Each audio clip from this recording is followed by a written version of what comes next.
तो बता दें कि विधानसभा की कार्यवाही शुरू हो चुकी है। आइए आपको सीधा ले चलते हैं वहां से लाइव। महसूस करते हुए तो अब राज्य पशु घोषित करने की नौबत आपको क्या आई है, ये बता दो। अध्यक्ष महोदय, जैसा स्पष्ट है कि अधिनियम 2015 आने के बाद में न तो हम स्टेट से बाहर ले जा सकते, न माल ढोल सकते।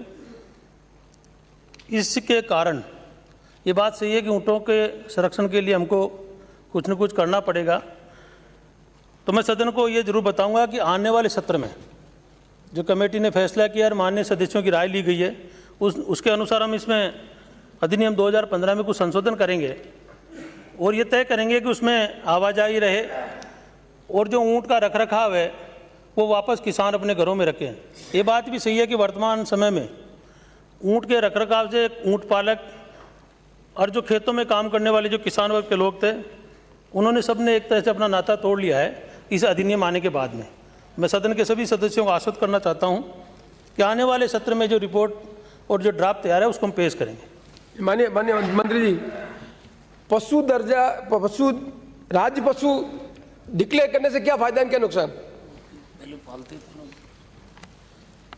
अध्यक्ष महोदय, अधिनियम 2015 बना उस समय इसी सदन ने राज्य पशु घोषित किया। मैं माननीय सभी सदस्यों से निवेदन करना चाहता हूं कि यदि वो सहमत हों तो हम इसमें पूरा संशोधन भी कर सकते हैं। मैंने राज्य पशु घोषित करने से क्या लाभ होता है? मतलब जिस पशु को नहीं घोषित करते हैं उसका क्या होता है, जो घोषित करते हैं उसमें क्या अंतर आता है? अध्यक्ष महोदय, आपकी भावना मैं समझ चुका। मुझे भी आज दिन तक ये मालूम नहीं चला कि उस टाइम की जो स्थिति रही है ये 2015 में इसको राज्य पशु क्यों घोषित किया गया। पर जो भी परिस्थितियाँ बनी होगी उस टाइम, क्योंकि मैं तो सदन में था नहीं, पर मेरा तो अभी भी निवेदन है कि हम इसमें संशोधन करें। ये बात सही है कि जो वर्तमान स्थिति ऊँटों की चल रही है उसमें इनके संरक्षण की आवश्यकता है। अगला प्रश्न श्री अर्जुन लाल जिनगर, 471। माननीय अध्यक्ष महोदय, खंड 1 माननीय उच्चतम न्यायालय के आदेश दिनांक 16/11/2017 से पर्यावरण अनुमति एवं रिप्लेसमेंट स्टडी के बिना खनिज बजरी के खनन पर रोक के उपरांत विधानसभा क्षेत्र कपासन की बनास नदी में अवैध रूप से चोरी छिपे बजरी खनन किया जाता है। उक्त अवैध खनन का कारण खनिज बजरी की मांग व आपूर्ति में अंतर है, जिनमें दोषियों के विरुद्ध राजस्थान अप्रदान खनिज रियायत नियम 2017 के नियम 54 एवं 60 के प्रावधानों के अंतर्गत प्रभावी कार्रवाई की गई है। विधानसभा क्षेत्र कपासन में स्थित बनास नदी से खनिज बजरी के अवैध खनन, निर्गमन, भंडारण की रोकथाम एवं माननीय न्यायालय के उक्त आदेशों की पालना सुनिश्चित कराने हेतु खान विभाग के अधिकारियों, तकनीकी कर्मचारियों एवं जिला कलेक्टर चित्तौड़ द्वारा राजस्व, परिवहन, पुलिस, वन एवं खान विभाग के अधिकारियों को सम्मिलित कर गठित विशेष दल SIT द्वारा नियमित एवं औचक चेकिंग जांच की जाती है।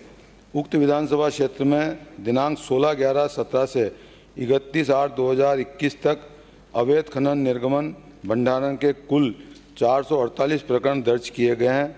विवरण निम्नानुसार है। दर्ज प्रकरणों की संख्या, कुल प्रकरण, दर्ज FIR की संख्या, कुल वसूल राशि: अवैध खनन 13, अवैध निर्गमन 409, अवैध भंडारण 26, कुल प्रकरण 448, FIR संख्या 59 और कुल वसूल राशि शास्त्रीय अमाउंट 441 लाख।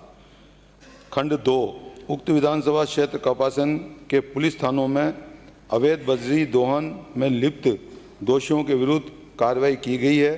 गत 2 वर्ष एवं चालू वित्तीय वर्ष में दिनांक 31/8/2021 तक 51 प्रकरणों में दोषियों के विरुद्ध संबंधित पुलिस थानों में प्रथम सूचना रिपोर्ट दर्ज हुई। विवरण निम्नानुसार है। वित्तीय वर्ष दर्ज FIR, माननीय न्यायालय के आदेश से वसूल की गई जुर्माना राशि: 2019-20 FIR दर्ज हुई 40 और जुर्माना हुआ 34 लाख रुपए। वर्ष 2020-21 FIR दर्ज हुई 4, जुर्माना हुआ 4 लाख रुपए। वर्ष 2021-22 FIR दर्ज हुई 7, जुर्माना हुआ 4 लाख रुपए। कुल 51 प्रकरण में 42 लाख रुपए जुर्माना हुआ। दर्ज प्रथम सूचना रिपोर्ट एवं उस पर की गई कार्रवाई का विवरण परिशिष्ट 1 पर उपलब्ध है। खंड 3 विधानसभा क्षेत्र कपासन में माननीय उच्चतम न्यायालय के आदेशों की पालना सुनिश्चित कराने हेतु बजरी के अवैध खनन पर पूर्णतः रोक लगाने बाबत राज्य सरकार दृढ़ संकल्प है। प्रदेश में खनिज बजरी का सस्ता एवं सुलभ विकल्प उपलब्ध कराने हेतु राज्य सरकार द्वारा 25/1/2021 को राजस्थान एमसैंड नीति जारी करते हुए आकर्षक प्रावधान किए गए, जिसमें एमसैंड इकाई स्थापित करने हेतु प्रत्येक जिले में मैसनरी स्टोन के डेलीनिएट किए गए प्लाट में से 2 प्लाट का आरक्षण और बर्डन डम्प्स का नीलामी से आवंटन एवं डीएमएफटी की राशि में छूट, राज्य के निर्माण कार्यों में न्यूनतम 25% मात्रा में एमसैंड के उपयोग की अनिवार्यता तथा राजस्थान निवेश प्रोत्साहन योजना 2019 के परिलाभ सम्मिलित हैं। चित्तौड़गढ़ जिले के समीपस्थ भीलवाड़ा जिले की कोटड़ी तहसील में बजरी खनन पट्टे में खनन की अनुमति प्रदान की गई है। इसके अतिरिक्त जालौर जिले में 2 खनन पट्टों में बजरी खनन की अनुमति प्रदान की गई है। राज्य सरकार के उक्त निर्णयों से खनिज बजरी के अवैध खनन पर काफ़ी हद तक अंकुश लगा है। राज्य सरकार द्वारा विधानसभा क्षेत्र कपासन सहित प्रदेश में अवैध खनन पर प्रभावी कार्रवाई एवं रोकथाम हेतु प्रयास किए गए हैं। विवरण परिशिष्ट 2 पर संलग्न। माननीय अध्यक्ष महोदय, आपके माध्यम से मैं मंत्री महोदय से जानना चाहूँगा, क्या यह सही है कि उच्चतम न्यायालय के आदेश 16/11/17 से बनास नदी में बजरी खनन पर पूर्ण रूप से प्रतिबंध हैं। प्रतिबंध होने के बावजूद भी रोजाना 400 से 500 साधन, जिसमें डंपर, ट्रेलर, ट्रैक्टर, जेसीबी इस कारोबार में लगे हुए हैं, जिससे नदी का जल स्तर खत्म हो गया, आसपास के इलाके खत्म हो गए और सड़कें भी टूट गई। क्या सरकार को 10 से 20 लाख रुपए की रोजाना राजस्व की आय होती है, वो भी खत्म हो गई। क्या सरकार अवैध बजरी के कारोबार को रोकने के लिए कोई ठोस कार्रवाई, इससे भी ठोस करना चाहती है? अध्यक्ष महोदय, भाषण नहीं, भाषण नहीं है, ये ठोस कार्रवाई, इतना साधन होने के बाद भी ठोस कार्रवाई नहीं हो रही है। इसका कारण क्या है? जबकि 5 एसडीओ बैठते हैं आसपास, 5 थाने, 5 तहसीलदार, इतना लवाजमा है सरकारी। क्या सरकारी तंत्र ही इस कारोबार को बढ़ावा देने में लगा हुआ है क्या? माननीय अध्यक्ष महोदय, पहला प्रश्न जो आपने माननीय सदस्य जी ने कहा, मैं आपके माध्यम से बताना चाहूँगा कि उच्चतम न्यायालय की 16/11/17 से बजरी खनन पर प्रतिबंध है। इसके लिए राज्य का पक्ष बड़ी मजबूती से वहाँ पर हमारे द्वारा, सरकार के द्वारा, विभाग के द्वारा रखा गया है। दूसरा माननीय अध्यक्ष महोदय, जो इसके लिए निजी खातेदारी में लीज दी, बड़ी लीज के लिए हमने पूरी कानूनी प्रक्रिया करके 3